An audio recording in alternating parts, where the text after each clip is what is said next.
Salut, j'espère que vous allez bien. Moi c'est Emma, je suis une artiste peintre normande spécialisée dans les aquarelles de paysages. Aujourd'hui je vous montre mon aquarelle du musée Christian Dior à Granville. Je ne suis pas allée à l'intérieur du musée mais je me suis promenée dans le jardin et ça vaut vraiment le coup d'œil. Dès qu'on arrive, on est accueilli par l'odeur des fleurs et le bruit des oiseaux. On se croirait un peu à une autre époque avec les bancs blancs, la maison raffinée qui fait penser à une maison de poupée. C'est très tranquille et paisible. Et le petit plus, c'est la vue imprenable qu'on a sur la baie et qu'on ne soupçonne pas du tout depuis l'entrée du jardin. C'est vraiment un très bel endroit et je vous conseille d'aller y faire un tour quand vous en aurez l'occasion. Pour la petite histoire, ce musée est la véritable maison où a grandi Christian Dior, qui est même né à Granville. Elle a été construite à la fin du 19e siècle et achetée par les parents du couturier en 1906. Madeleine, sa mère, est passionnée de fleurs et aménage une roseraie dans le jardin, et Christian Dior a dit lui-même que beaucoup de son inspiration venait de là. La maison est mise en vente en 1932 après la mort de Madeleine et après que le père de Christian Dior ait malheureusement fait faillite. Et c'est la ville de Granville qui rachète la propriété en 1938 pour en faire le musée Christian Dior, le seul musée de France consacré à un couturier. J'avais déjà été voir une exposition ici il y a quelques années, mais pour être honnête, je me rappelle plus trop. Pour moi, ce sont vraiment les jardins à l'extérieur de la maison et la vue sur la mer qui font vraiment le charme du lieu.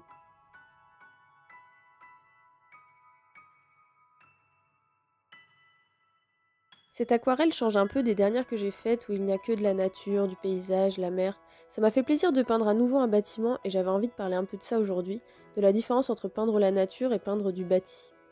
D'une certaine manière, je trouve ça plus facile de peindre des bâtiments dans le sens où une fois qu'on a tracé les lignes directrices au crayon à papier, c'est un peu comme du coloriage, il suffit de remplir les zones délimitées. Là où je trouve que c'est plus compliqué en revanche, c'est qu'on ne peut pas du tout improviser, beaucoup moins en tout cas qu'avec la nature. Quand on peint des arbres, de l'herbe, la mer, on peut toujours ajouter une branche par-ci, une plante par-là, ou une vague dans la mer sans que ça casse l'harmonie du paysage. Au contraire, c'est même parfois en rajoutant quelques éléments ici et là qu'on rééquilibre la composition. Mais avec les bâtiments, c'est beaucoup plus compliqué. On peut pas trop improviser. C'est un travail totalement différent en fait. J'aime bien ce côté méticuleux, précis, où il suffit par moments de suivre les lignes, mais ça demande d'être assez concentré et de ne pas improviser des ombres ou des formes qui n'existent pas sur le bâtiment. C'est surtout au niveau des ombres que je peux faire quelques erreurs si je ne fais pas attention, si j'oublie un peu de regarder ma photo de référence et que mon esprit divague. Je peux avoir tendance à rajouter quelques petites ombres dans le but de donner du volume, mais si je ne les place pas là où il faut, ça risque de donner un volume un peu incohérent, parce qu'il faut évidemment suivre d'où vient la lumière.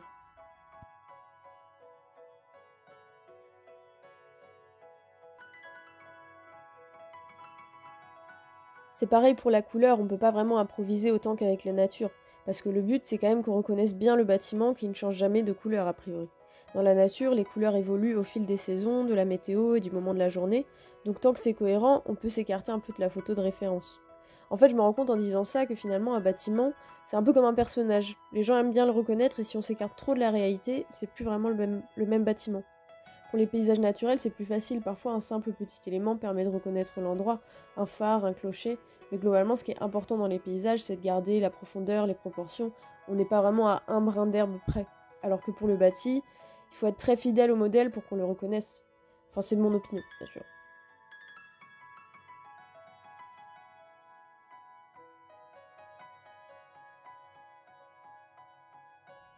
Je me demande du coup s'il est plus facile pour un débutant de commencer par peindre des bâtiments ou des paysages. C'est parfois plus facile de commencer par peindre des bâtiments parce qu'on a un guide une fois le dessin tracé et c'est assez logique et régulier. Alors que ce qui fait qu'on a du mal à peindre la nature, et ça je le vois tout le temps en atelier, c'est qu'on n'arrive pas à se défaire de ce besoin d'ordre et de régularité.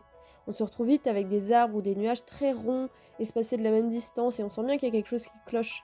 Là où je le vois aussi, c'est pour dessiner la mer. J'ai souvent des élèves qui font des vagues très très régulières, de la même longueur, espacées de la même distance et qui ont la même épaisseur au premier et au dernier plan. Donc forcément, ça donne un effet pas naturel du tout. Et moi, il m'a fallu beaucoup de temps moi-même pour parvenir à un résultat qui me plaisait dans mes propres aquarelles. Alors je comprends que ce soit pas facile. Je pense que ça demande un peu de lâcher prise, d'accepter de faire des gestes plus incertains en tenant le pinceau parfois plus éloigné de la pointe.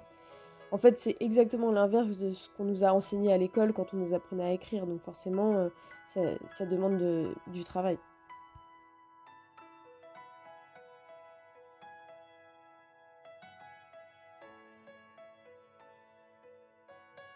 Donc ça y est, là je commence à peindre le bâtiment. Donc j'ai fait une couleur rose très très claire. Alors c'est pas forcément évident à l'aquarelle de faire des couleurs aussi claires parce qu'en fait il faut rajouter du coup beaucoup d'eau pour diluer. Et parfois ça donne une texture un peu différente à la matière, quoi, et le pinceau se gorge beaucoup plus. Donc on a parfois du mal à faire des choses très précises. Alors que quand il y a beaucoup de pigments, je trouve que c'est plus facile.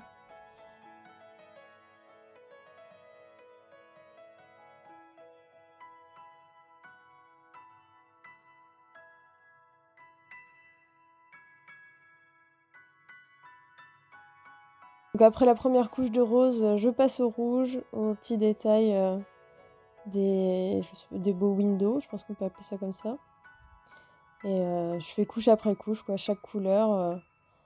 Et après j'y reviens aussi parce qu'en fait, une fois que j'ai fait ce rouge-là, mais qu'ensuite je suis passée par exemple au gris du toit, bah finalement le rouge me paraît beaucoup trop clair, donc il faut que je repasse dessus, donc c'est toujours... C'est très très long, mais c'est très satisfaisant à faire. C'est vraiment un peu du coloriage en fait, et moi j'y vais vraiment couche par couche. Même sur une même couleur, je peux y passer plusieurs fois, alors que je sais que je pourrais probablement être plus rapide en travaillant différemment, en essayant d'avoir vraiment tout de suite la couleur exacte, mais j'aime bien travailler comme ça en couches de couleurs, et puis après je rajoute, puis je rajoute des ombres, puis voilà. Je trouve ça plus satisfaisant. Sur les cheminées, là par exemple, j'ai passé beaucoup de fois dessus. Parce qu'après, il faut savoir aussi que l'aquarelle, quand ça sèche, ça s'éclaircit vachement.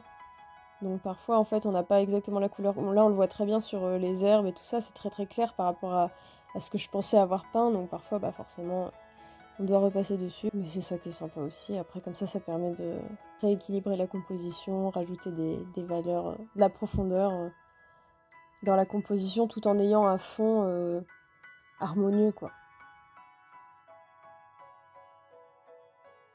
Donc là, je commence à peindre les ombres. Au début, je trouvais que ça faisait très très bizarre, mais finalement dans l'ensemble, à la fin, je trouve que ça rend très bien. Mais c'est vrai que quand on ajoute des touches de couleurs comme ça, qui sont pas vraiment dans les traits du bâtiment, ça nous paraît un petit peu pas forcément très logique. Et finalement, bah, de toute façon, je suis la photo, donc a priori, les ombres sont bonnes. Mais c'est vrai que les ombres, c'est quand même un truc, c'est pas forcément évident à penser comme ça. Vraiment comprendre d'où vient la lumière, comment est le volume du bâtiment. C'est vrai que d'après photo, c'est quand même plus facile, enfin, ou sur place aussi, mais c'est plus facile que de l'imaginer, quoi, de peindre les ombres d'après imagination. En fait, c'est pas forcément là que c'est le plus réaliste.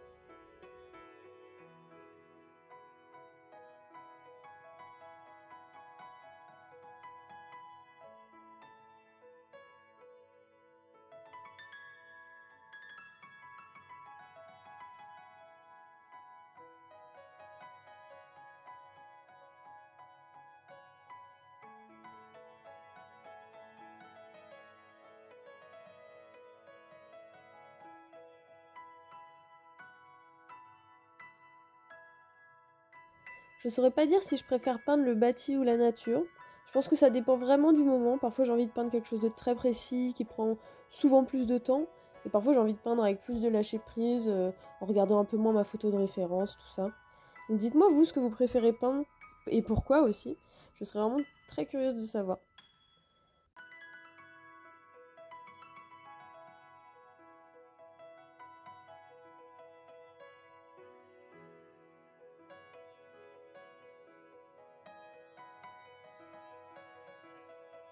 Donc voilà pour cette aquarelle du musée Christian Dior. J'espère que cette vidéo vous aura plu.